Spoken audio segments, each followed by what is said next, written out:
पाक के लिए लंगर तो तकसीम हो चुका है, लंगर तकसीम कर चुके हैं। अल्लाहु अकबर कबीरा इतना कहना था कि साबिर पाक जलाल में आ जाते हैं और कहते हैं कि लंगर किसने बांटा है, ये नहीं पूछते हैं, बल्कि इरशाद फरमाते हैं कि ज़बान से ये निकलता है कि वो मर क्यों नहीं जाता।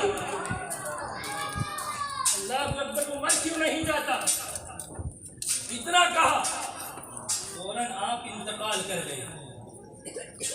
ये तासीर थी साबिर पाक कलियरी रहमतुल्लाह ताला अलैह की ज़बान में, जो अल्फाज ज़बान से निकल गए रब्बी बारगाह में कबूल हो गए। सुभान अल्लाह। अगर आज हम उनसे अकीदत रखेंगे, रात माशाअल्लाह बहुत अच्छा बयान किया था हमारे मौलाना नासिर साहब किबला ने, अल्लाह के वलियों के ताल्लुक से कैसा लगाव रखना चाहिए। यही अकीदत, अगर सच्ची अकीदत रखोगे तो यही अकीदत तुमको जन्नत तक ले जाएगी। सुभान अल्लाह। अगर तुम इनसे अकीदत नहीं रखोगे, इनसे बुग़्ज़ व हसद रखोगे, तो प्यारे मेरा ईमान कहता है तो एक ना एक दिन तुम यानी कि किसी छोटे वली की तुम जो है गुस्ताखी करोगे, कल उससे बड़े की गुस्ताखी करोगे। गुस्ताखी करते करते मुस्तफा की बारगाह में तुम गुस्ताखियां करोगे। मेरा ईमान कहता है जब तुम छोटे की गुस्ताखी करोगे तो बड़े की भी गुस्ताखी करोगे। इस तरीके से सिलसिला चलते चलते इमाम हुसैन की बारगाह में भी गुस्ताखी करोगे, इमाम हसन की बारगाह में भी गुस्ताखी करोगे। जब ये सिलसिला चलते चलते मुस्तफा की बारगाह में पहुंचेगा तो आप जहां के हुजूर साबिर पाक कलियरी की शान में गुस्ताखी नाज़ेबा अल्फाज बोल रहे थे, वही अल्फाज मुस्तफा की शान में भी बोलते हुए नजर आओगे। मेरा ईमान कहता है अगर तुम अल्लाह के वलियों से गुस्ताखी, उनसे जो है यानी कि हसद रखोगे, मेरा ईमान कहता है तो उसको जन्नत तो बहुत दूर की बात, उसको जन्नत की खुशबू भी नसीब नहीं होगी। अकीदत रखनी चाहिए, अकीदत। हुजूर साबिर पाक कलियरी रहमतुल्लाह ताला अलैह उलमा बयान फरमाते हैं कि अल्लाह के वलियों की जमात एक ऐसी जमात है कि क़यामत का दिन होगा, क़यामत का दिन होगा, नफ्सी नफ्सी का आलम होगा, कोई किसी का ना होगा, बेटा बाप का ना होगा, लेकिन प्यारे कुर्बान जाओ, इन अल्लाह के वलियों पर कुर्बान जाओ। ये अल्लाह के वली वो अज़मत वाले हैं, वो रिफ़अत वाले हैं कि मुस्तफ़ा जाने रहमत सल्लल्लाहु तआला अलैहि वसल्लम खुद इरशाद फरमाएंगे, ऐ मेरे नेक उम्मतियों, ऐ साले, ऐ अल्लाह के वलियों, अल्लाह के वलियों की जमात को एक तरफ खड़ा कर दिया जाएगा। अल्लाहु अकबर कबीरा। तब नफ्सी नफ्सी का आलम होगा। मुस्तफ़ा इरशाद फरमाएंगे, ऐ अल्लाह के वलियों, तुम मेरे उम्मतियों की शफाअत करो। सुभान अल्लाह। तुम मेरे उम्मतियों की शफाअत करो। लेकिन प्यारे कुर्बान जाओ, सुनाने का मकसद ये है कि हुजूर साबिर पाक कलियरी रहमतुल्लाह ताला अलैह की चाहने वाले, उनके अकीदतमंद अगर यहाँ पर मौजूद है, मैं कहता हूँ कि मौजूद तो है ही, लेकिन अगर बाहर भी है, कहीं से भी पुकारेंगे तो मेरे साबिर पाक मदद को आ जाएंगे। सुभान अल्लाह। तुम यहाँ पुकारो, साबिर पाक वहाँ सुनते हैं। तुम यहाँ उनको आवाज लगाओ, साबिर पाक वहाँ से तुम्हारी इल्तिजा पूरी करेंगे। अल्लाहु अकबर कबीरा। क़यामत का दिन होगा, हुजूर साबिर पाक भी यही इरशाद फरमाएंगे अल्लाह रब्बुल इज्जत की बारगाह में, मेरे परवरदिगार आलम, तूने मुझको तो बख्श दिया है, तूने मेरी तो बख्शिश फरमा दी है, लेकिन मैं जब तक जन्नत में नहीं जाऊंगा तब तक कि तू मेरे गुलामों को जन्नत अता न कर देगा। जब तक तू मेरे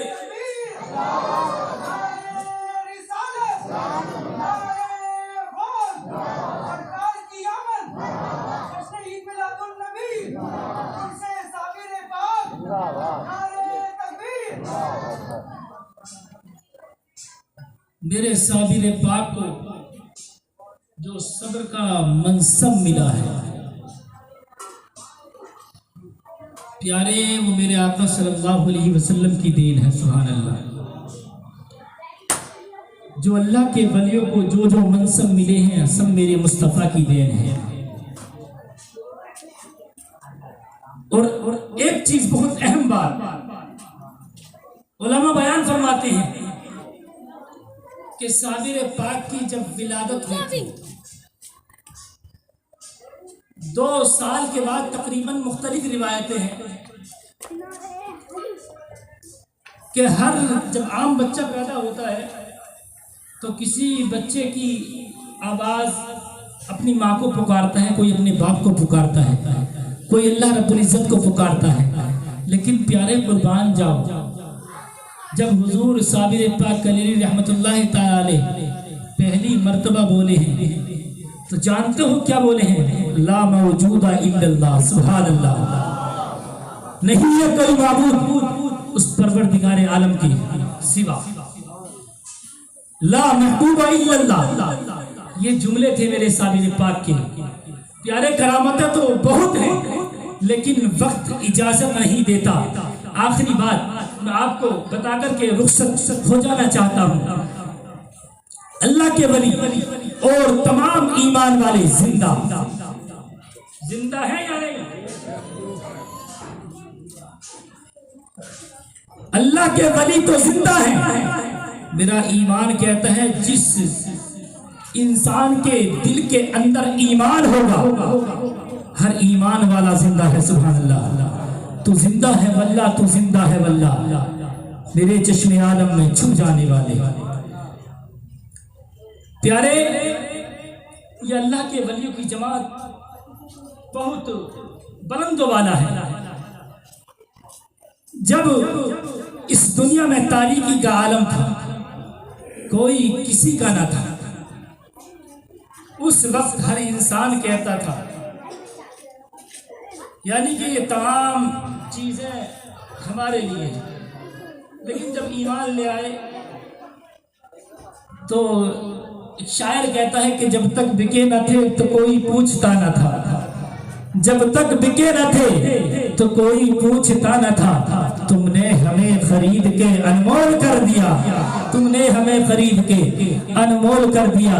लेकिन प्यारे कुर्बान जाओ, इन सहाबा किराम पर इन्होंने अपनी जानों को कुर्बान किया है, इन्होंने अपने माल को कुर्बान किया है, इन्होंने अपनी जायदाद को कुर्बान किया है, यहाँ तक कि इन्होंने अपने औलाद को कुर्बान किया है। अपने माँ बाप की कुर्बानी यानी कि मुस्तफ़ा जान रहमत सल्लल्लाहु अलैहि वसल्लम के कदमों पर निछावर करती है, तभी तो आज ये सितारे की तरह चमक रहे हैं। सिद्दीक़ अकबर को देखो, जब जब मुस्तफ़ा को जिस चीज की जरूरत थी मुस्तफ़ा ने इरशाद फरमाया, सिद्दीक़ अकबर ने हाजिर कर दिया है, उमर फारूक आज़म ने भी हाजिर कर दिया है। आज तुम भी देखते हो, हम भी देखते हैं कि न जाने इंतकाल किए हो, जाहिरी दुनिया से न जाने कितने साल हो चुके हैं, लेकिन आज भी उनका दुनिया में नाम रोशन है। सुभान अल्लाह, सुभान अल्लाह। सिद्दीक़ अकबर को देखो, वो भी चमकते हुए नजर आ रहे हैं। उमर फारूक आज़म को देखो, न जाने कितने साल हो चुके हैं, इतनी सदियां गुजर चुकी है, लेकिन उमर फारूक आज़म का नाम आज भी जिंदा है और कल क़यामत तक जिंदा रहेगा। लेकिन प्यारे, अब आगे बढ़ते चले। उस्मान गनी को देखो, अपने आप पर यानी कि सखावत के आफताब चमकते थे, उनके ऊपर इतनी अल्लाह रब्बुल इज्जत ने इतनी दौलत दी थी, इतनी दौलत दी थी कि कभी उनके जमाने में कोई गरीब भूखा नहीं रहा है, आज वो भी चमक रहे हैं। सुभान अल्लाह। हजरत अली को देखो, जो कि शिवाजी के सरदार हैं, अल्लाहु अकबर कबीरा, ये हजरत अली है, ये भी चमक रहे हैं। अब इमाम हुसैन, इमाम हसन पर आ जाइए, वो भी चमक रहे हैं। इमाम हुसैन पर आ जाइए, वो भी चमक रहे हैं। अब ये सिलसिला चलते चलते बगदाद की सरजमीन पे पहुंचता है। बगदाद के गौसे आजम को देखो, गौसे आजम भी चमक रहे हैं, गौसे आजम भी चमक रहे हैं। अब ये सिलसिला चलते चलते हिंदुस्तान की सरजमीन पर आता है। आप देखिए, हिंदुस्तान की सरजमीन पे अजमेर शरीफ पर रहने वाला वो मुस्तफा का गुलाम, जिसको जमाना गरीब नवाज के नाम से जानता और पहचानता है, वो भी पूरे हिंदुस्तान पर मुस्तफा की बदौलत हुकूमत करते हुए नजर आ रहा है।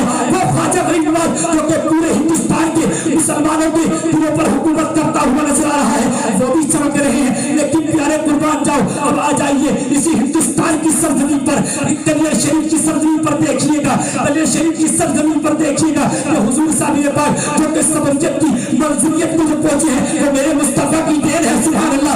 वो भी चमक रहे हैं। अल्लाहु अकबर कबीरा। जब ये सिलसिला चलते चलते बरेली की सरजमीन पर आता है, तो मेरे इमाम की बारगाह में इतना ही मेरे इमाम जब इतना पढ़ते हैं, ये सब कुछ पढ़ने के बाद अपने आप को कहते हैं कि या रसूल अल्लाह, जब हम तुझसे बातें हैं सब गाने वाले, मेरा दिल भी चमका दे, चमका दे।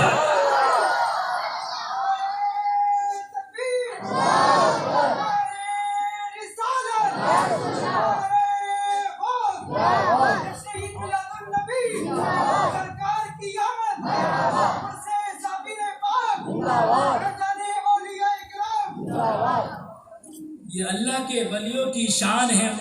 अजमत है, उनकी रिफात है। मुत्तकी और परहेजगार पढ़ कोई भी लेता है।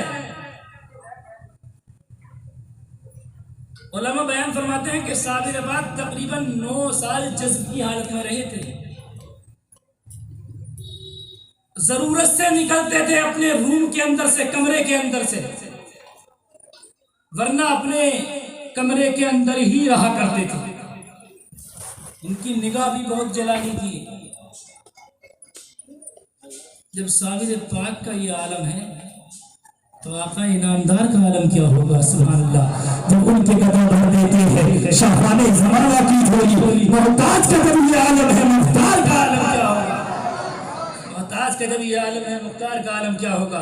रब्बे करीब की बारगाह में दुआ है, मौला परवरदिगार आलम मुझसे कहने में जो औलाद वाक़े हुए हों अपने इल्म के सदक़े से माफ़ फरमा। सबसे पहले मुझे, इसके बाद आपको अमल करने की तौफीक अता फरमा।